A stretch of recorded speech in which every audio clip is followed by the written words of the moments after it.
Welcome back to the Center of Destiny podcast.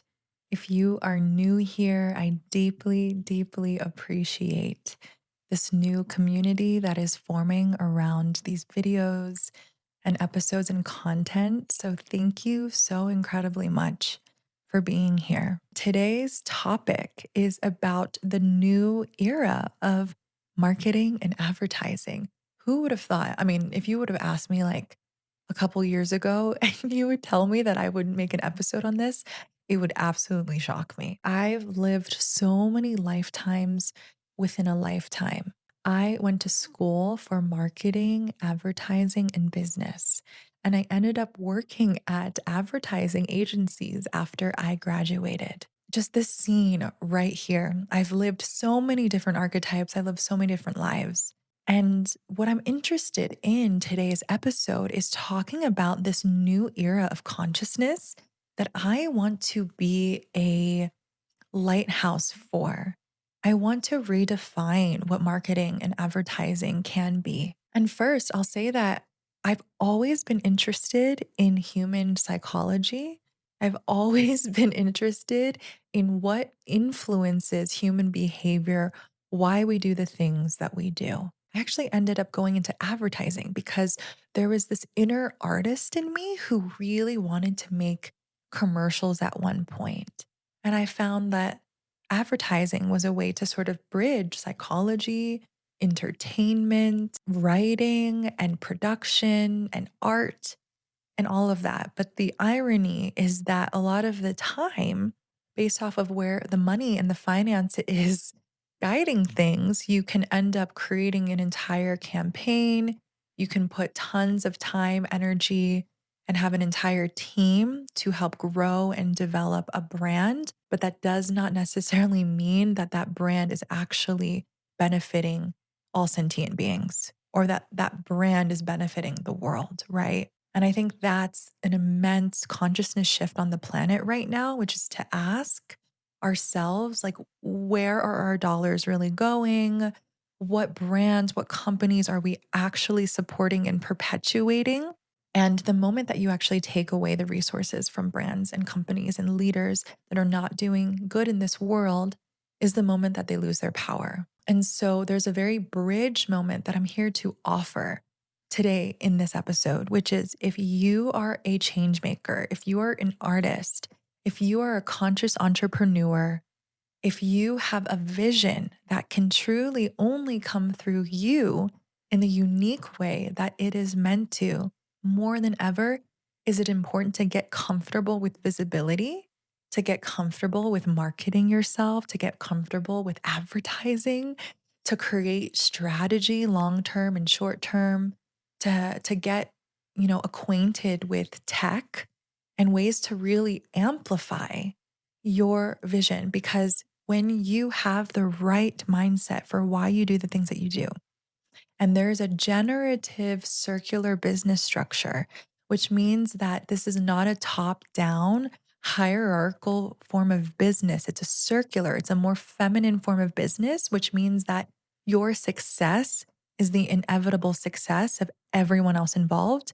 And in fact, the best leaders are the ones who are tracking and who are developing and designing a business so that everyone involved can grow and not just grow from the top down, right? It's also starting to understand how we with platforms, we with privilege, we with the ability to reach people can use our businesses, can use our platforms and our community reach to actually empower organizations and foundations that need it the most. In my own company, I have a cultural value, which is there's always a percentage of profits that goes back to the indigenous lineages and the original elders and teachers of the lineages that I benefit from, that my clients benefit from.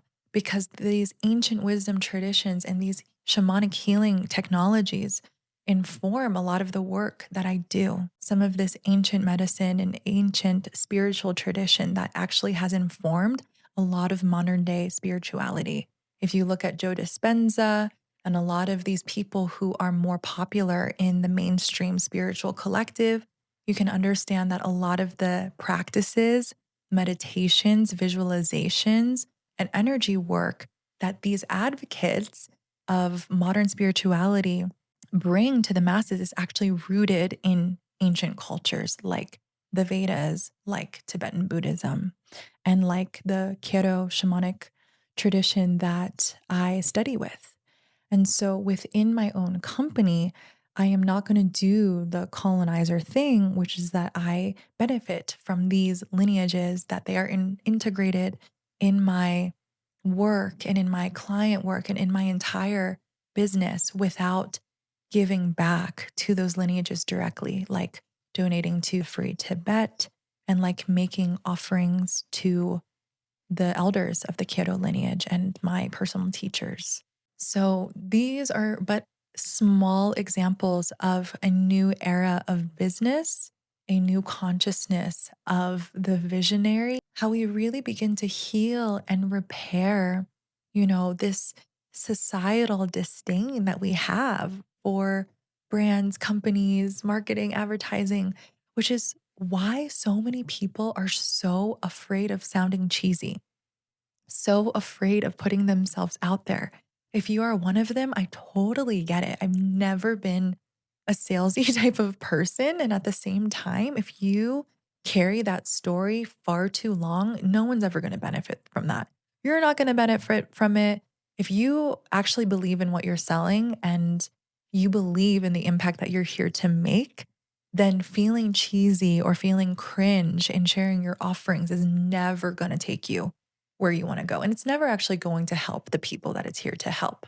Now, here's the nuance and paradox.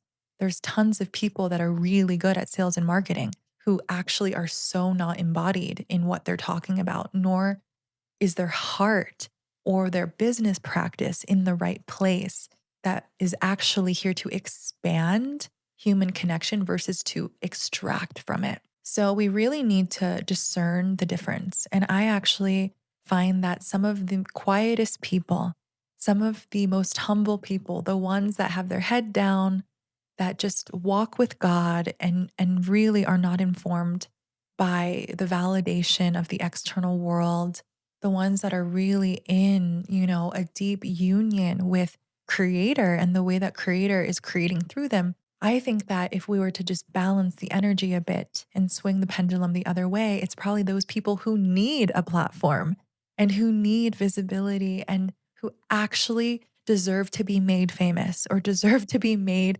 reachable more than ever. In the same way that those people that are very reachable, I mean, people that are reaching millions of people that are not actually living, preaching, and embodying and perpetuating the right frequencies on the planet. They are compromised, they are connected to degrees of unconscious darkness and imprints and implants on a multidimensional level that is what some people would call false light. So, do you see how I'm speaking to this paradoxical dance between opposites? And this is a very tantric conversation. It's very Taoist conversation. It's really about that meeting in the middle because those who are the loudest, that have the highest reach, need to ground themselves sometimes in understanding what are the foundational energies? What do they truly stand for? And who are they here to champion, really? And those people need to come into an integrity of asking themselves, what do they really serve? And then those on the opposite that are so humble. And I totally understand this on a personal level of a level of humility, but that it's also coming from a fear of being seen, the fear of ridicule, the fear of persecution. These are ancient witch wounds, ancient priestess wounds, ancient warlock wounds. These are wounds that we've experienced in past lives or that our ancestors experienced, or they're collective consciousness templates that we are playing out through our own bodies that are truly afraid in a way that does not make logical sense, but that is a somatic response, which is if I take up space, if I am big, if I really play the true game that I'm here to play, if I really land in the center of my destiny, if I stop dancing around the thing that I want to do or dancing around the thing that I'm really here to bring forth in the world, but I land fully in the center of it, then what will happen? How will I not be relatable to the people around me? Who might I lose? Who might judge me or criticize me? Or will I really listen to the voice inside of me that says, who, me? Who do you think you are? These are classic examples of parts of us culturally, ancestrally, planetarily that keep the magnitude of the human spirit suppressed, that keep our tails between our legs, that keep us hiding and playing a smaller game. And I'm really here to be a stand for playing a bigger game.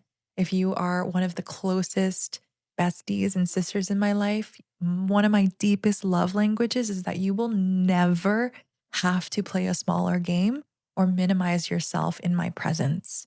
Truly, because my form of love and the form of love that I really appreciate is those that are a stand for your full potential, who understand the preciousness of our incarnation and who really implore and encourage those that we love to play in that fully. Yes, the new era of marketing and advertising. And what I'm speaking to is more of the psychological, psychosomatic, and spiritual layers of marketing and advertising, which is, what are you selling? And what is the business structure behind what you are selling? Is it generative? Does it serve something more than yourself? But also, do you include yourself in it as well? Because I'm here to say that you can have both. It doesn't have to be one or the other. There is no martyrdom here. And at the same time, there is no narcissism here either. So, two opposite ends of the spectrum, but both ends are actually a low self worth. And so, yeah, we're really, really going to deep layers here. I want to speak to this new era of business. And what I really want listeners to understand is that our businesses, like this is a really big topic for entrepreneurs, for practitioners who have service based offerings and who have product, for those that are really trying to scale, their ability to reach people with their art or their form of teaching, right? I personally love the nature of having a brand. When I took on the brand of Center of Destiny, it was such an up level for me. And I took on the name of Center of Destiny and I became the founder of it. What I was really saying is that I am a steward of the soul of this business. I am a steward of the energetic mandala and web that this company represents, that this company is inclusive of, and that this company serves. And the moment that I sort of took out my own eye and I saw that I was simply a steward of a field much greater than me, much greater than anything that my mind could fathom, and I understood that I was weaving a bunch of pillars and energetic architecture and values and fellow collaborators and systems for this company in short term and long term strategy. It really helped me feel empowered in a way that it's hard for me to explain. It's just that suddenly I wasn't creating on behalf of Tara Dow. I was creating on behalf of the Center of Destiny, which is so much bigger than the little I. And I even want to speak to the nature of a logo. So the Center of Destiny logo was collaborated with a incredible woman, and she is a digital shamanic witch, truly. She has an incredible gift of translating energy and frequency into form. And so when you see my logo, what you see in the tiniest center of the mandala is a North Star that's half black and half white, representing the union of light and dark, light and shadow. And on the outside of that is an Oriental knot representing my Asian ancestry and a symbol of luck, prosperity, and protection. And on the outside of that, you see two dragons up top and at the bottom circling and protecting this field in their respective places in their opposition. And so, really, that is a powerful talisman. It is a powerful visual to the unseen currents and the invisible architecture, energetic architecture that really informs this company and that informs something much greater than anything in physicality. This is but one form of what I mean when I say that you are simply translating the multidimensionality and the multidimensional energy of your business and company. And some people might see that logo and think, oh, that's pretty, right? And some people might see the logo and deeply feel who you are, the initiations that you've been through, the guides that you work with, or the reasons for being on the planet simply through an emblem, simply through a symbol. You know, that talisman or that logo, it's like the tip of the iceberg, right? It's the thing that you see, the tip of the iceberg.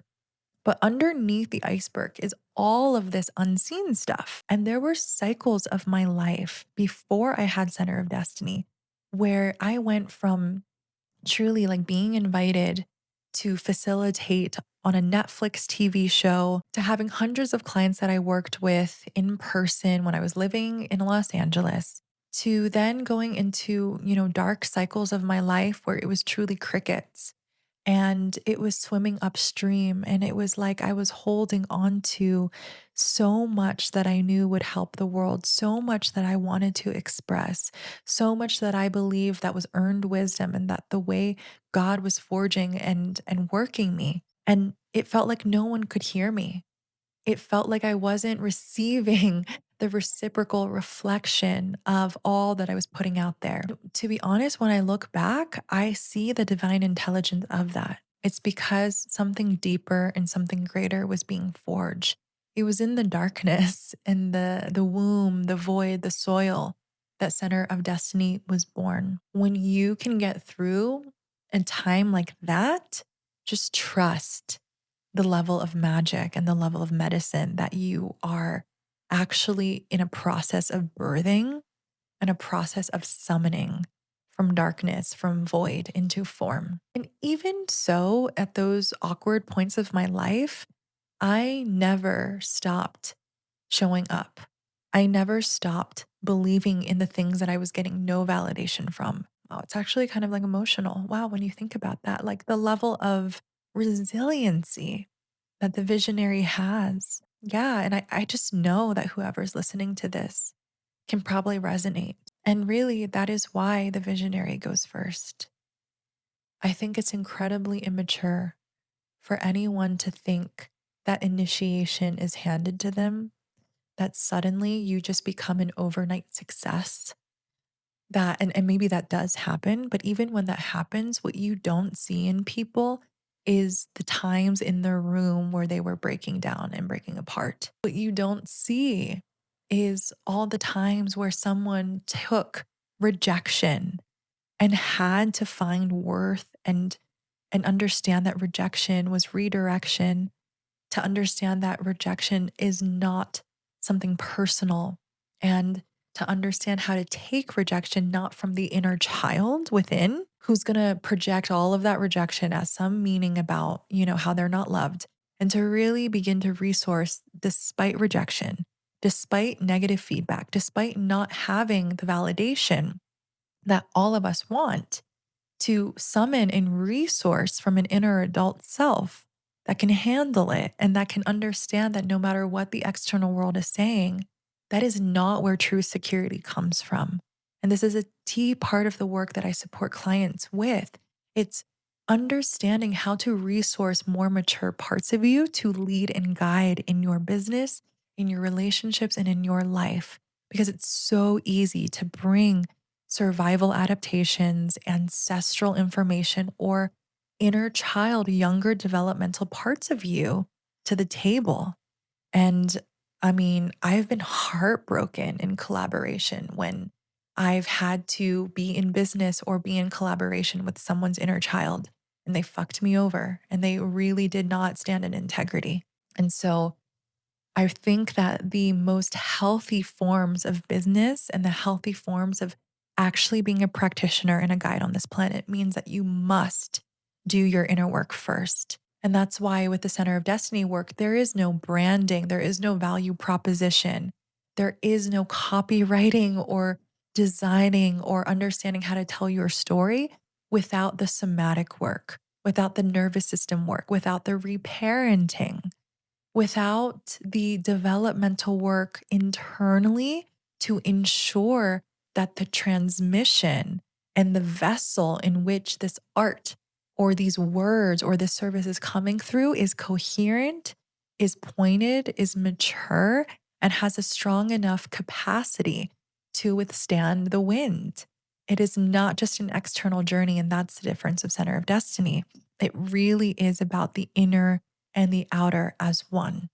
And as we know, inner work without the ability to translate business or to strategize and implement is also not the full story either. And so, yeah, like the moment I took on Center of Destiny and I became the steward and the founder of it, simply the listener of this field much bigger than me, there was so much magnetism, so much radiance and alignment that this field started pulling and organizing on my behalf. I was no longer swimming upstream, and suddenly I was bringing in new clients, doing the highest ticket offerings without ever even finalizing my website before the website even launched. There is a new era of marketing and advertising. And yes, there is a genius to running ads. Yes, there is a genius to writing specific copy. Yes, there is a genius to brand identity, understanding your value proposition, and really being able to strategize offerings and to amplify reach, right? There's all of that. But there's only so much that those external pursuits of marketing and advertising can do until you realize that the frequency of what you've created speaks for itself. And you understand that there is a Tao, which is an interconnected field of reality. And the moment that you try to define the Tao, you've already lost it. But there is a web, there's a mandala, there are currents of life that do not need our attention, do not need us to witness them in order for them to do what they do. So I just want you to envision this golden thread that really weaves through all of your life, that weaves, perfect occurrences, cause and effect, karma, circumstance, synchronicity that really keeps the world going round, even when there are atrocities and things that we cannot understand happen. And that's a part of it too. And within this field, when you have a company or a business or a brand that is architected, that is gridded on a shamanic, multidimensional level, that is encoded by the divine, that is exalted and empowered by spirits of the land, that is ushered in by ancestors and guides and angels. And there's so much divine support around what you're doing. Trust me when I say that it's not sometimes about writing the perfect post, making the perfect reel, or putting that amount of budget on the ad, because all of that helps. Like the reality is that that helps, period. Like I am not here to deny that there are incredible teams of people that have mastered how to amplify reach and how to market products, services, and brands in a way that really reaches through the world of technology, that reaches us in our devices. But there's an invisible field too. And that is what I'm talking about. And that's where things happen out of nowhere, where, I enter someone's dream and there's some beautiful experience that happens in their dream. And then we start working together. There are invisible currents, circumstance, almost like I want to say, like, ooh, the symbol would be like you put your business card in a message in a bottle and you send it across the Pacific Ocean, and the person who you have a destiny or a soul contract with finds it on an afternoon at 2 p.m. on the beach one day. Like it's that kind of energy, that level of can't explain it, can't define it, not logical type of magic. And again, where we started this conversation with is there gets to be both. This is for the bridge walkers. This is for those who want to merge worlds. Because if you are sending messages in a bottle and waiting for your dream soul clients to find them across the Pacific Ocean, across the world, right? Without ever making the post, without ever getting your voice out there, without creating the offerings, without writing and synthesizing your story, without understanding how to speak to your ideal clients, without being able to synthesize your own lived wisdom so that you can reach those people you're here to provide service for and to create that emotional and energetic resonance so that they can recognize you're for them and they're for you. If you're not putting yourself out there and your business is just an idea, or let's say there's inconsistent energy, it's fragmented, it's like the moment that you actually come close to success, your nervous system flees. You go into a flee response or you hide. That's very, very normal because we did not build the capacity for that much visibility or that much attention or that much impact, right? That's very, very normal.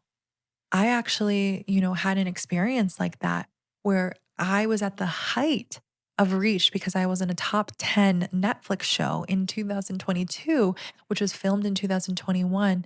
And I was the quietest I had ever been on social media. I was getting tons of people following me. There were Reddit threads about me. And I was seeing all this content about me on the internet.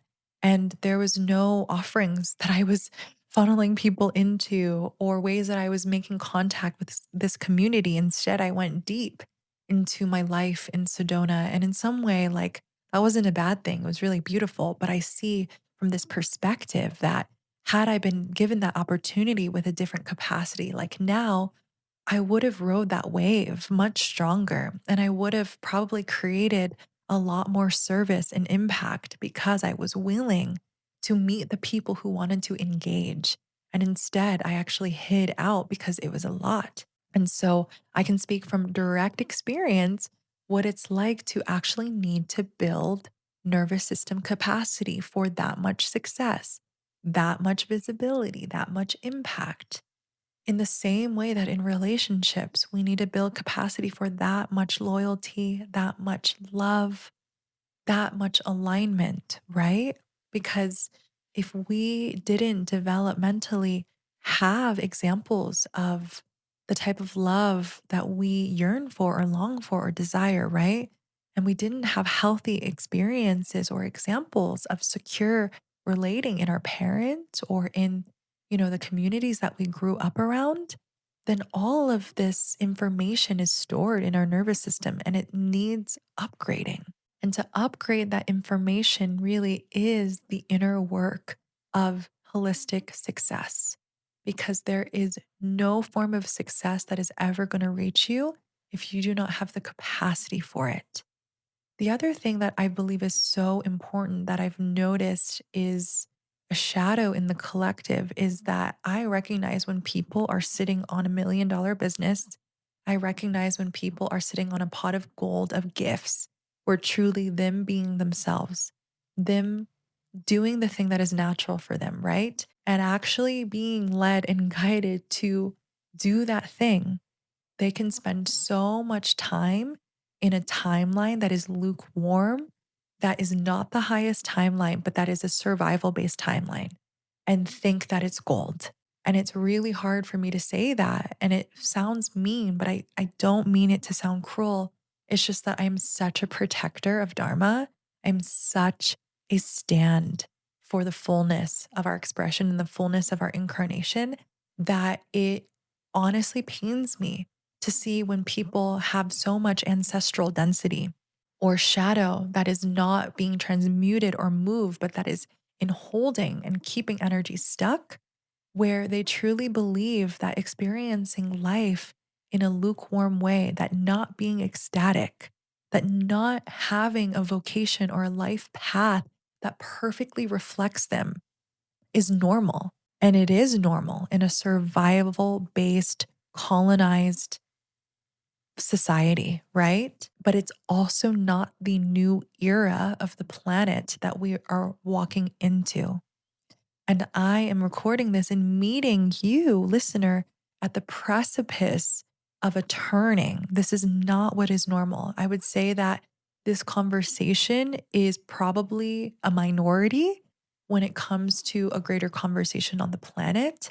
But I do believe that those of us who have high vision, that are very otherworldly, and that are very much connected to a visionary future of what we see is possible on this planet and are devoted to being a part of it, what I want to say is that we move the needle every generation.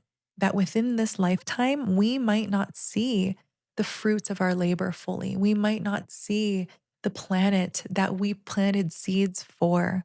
But our children and our children's children and their children's children and the planetary future generations will. And so, what do we do with the lifetime that we've been given?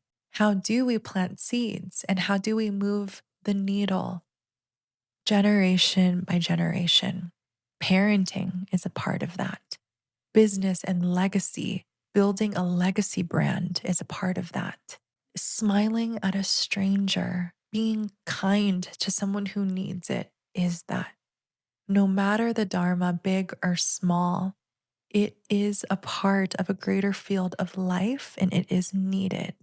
For every part is a part of a whole. So we end this podcast speaking to some practicality because we totally did that neurodivergent thing where we traversed so many realms. And if you have stayed along for the ride, thank you so much for being here. And what I really appreciate about transmission based sharing, which is something that I specifically teach visionary clients, practitioners, thought leaders, and emergent figures, is you have to trust that it's not about what you're saying. You have to trust that it's not about saying the perfect thing, to have it perfectly ordered and structured. It's that where your transmission is coming from is everything. The ease in your system in which it flows through is everything. Your personal embodiment and your personal consciousness is where this life force streams from. And so, transmission based sharing is meant to be a felt sense experience. I am so excited for some of you that are tuning in to begin introducing yourselves and to begin following along some of the more integrated offerings that the Center of Destiny has. One of which we get to be excited for is that I am gathering 30 to 40 visionary change making souls, artists, practitioners, business owners, emergent visionaries to the Sacred Valley of Peru in the Fire Goat year of 2027. It is going to be a powerful, never done before convergence. We're here to serve visionary single people who want to become visionary couples and also visionary change agents, business owners, practitioners, and builders of legacy brands. And so those type of souls are who are going to conjunct and converge in this very powerful offering in the Sacred Valley of Peru. And we are going to empower our direction. We're going to empower our legacies and our embodiment and really enjoy every part of it with juiciness, with nourishment, ceremony, initiation, and conscious connection with community, which is truly what makes everything else the most meaningful. I'm so excited to see some of you guys there. Please look out for more information at thecenterofdestiny.com. And for those that are desiring private support, you can always book a consultation. We are currently offering to people exactly what this entire episode was about, which is the somatic embodiment, ancestral work, nervous system work, shadow work, which is the inner planes of conscious business and conscious relationship. And also pairing that with true brand strategy, brand identity, vision, copywriting, web design, long term and short term strategy. And this is really for those that are ready, those who are committed and devoted to living fully in this incarnation. Something that is so unique about this field is that we meet at the intersection of love and legacy, meaning this work is the only place that I have found thus far, that I have founded, that both supports people in conscious dating and conscious partnership, while also understanding that our relationships, what we attract, our capacity to sustain divine union type of love that is truly a healing force on this planet, has everything to do with how we are willing to embody our personal medicine and to be in alignment with our personal legacy. So imagine what we attract and what we sustain from that place. And so, this intersection of love and legacy that we're here to serve is truly such a multidimensional, multidisciplinary field. It's really incredible the work that we do in relationships. And then, when it comes to personal legacy, it's the inner security of the nervous system meets outer expression, which is brand, strategy, proposition, design, writing, and truly understanding how to synthesize your life story to understand who you're here to serve. It is a place to train in the inner security of the nervous system capacity, of healing generational patterns, of empowering more maturated and confident parts of us to lead and guide in both our relationships and in our businesses and our purpose work, and to really integrate some of those parts of us that have been protecting us, and causing us to stay smaller than we truly are. That's the inner security work. And it is here to meet outer strategy, which is to first and foremost live by your unique design, by understanding your human design, your gene keys, the way that your operating system came into this world, and how to design your life, your business, your schedule, and this entire lifestyle that you're stepping into in a way that does not burn you out, in a way that truly works for your design. And also how to take the marketing and advertising, the new era of marketing and advertising support that we're here to offer, to help you with brand identity, to help you with vision, implementation, and strategy. So I'm so excited to continue meeting some of those visionaries that are tuning in to this field. And what I want to offer is one final message for those who are tuning in.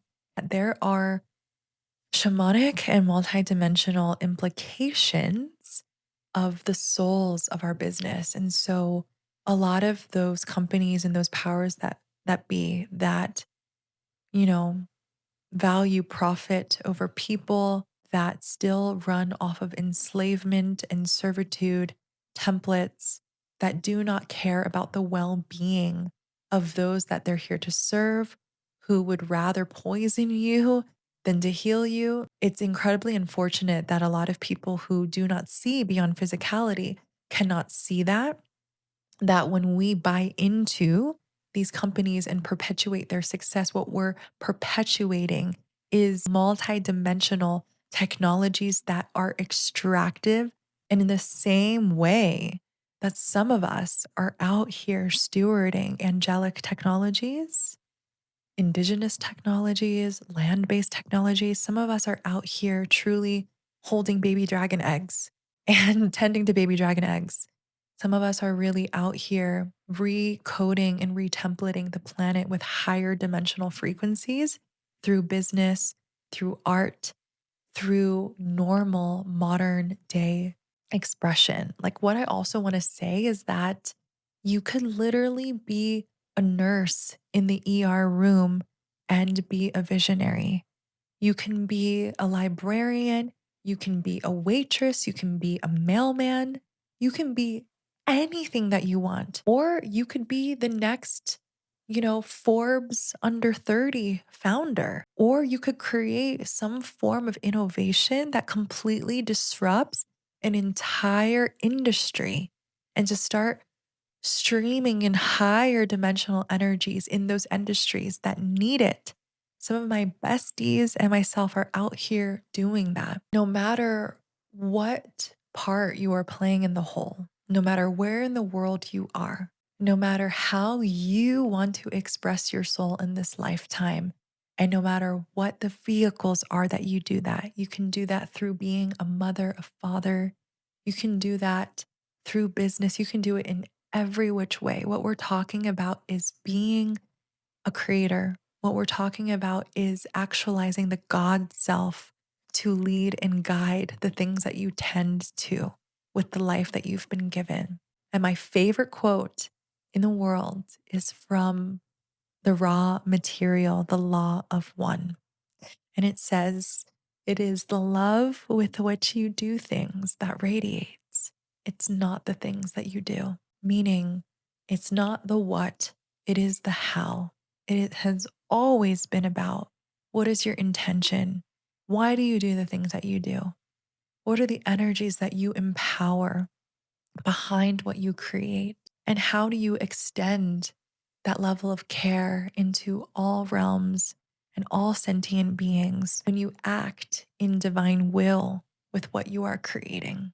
Thank you so much for being here again at the Center of Destiny podcast. It is such a pleasure to be reaching more souls, and I am infinitely, infinitely grateful to be able to share this work with you.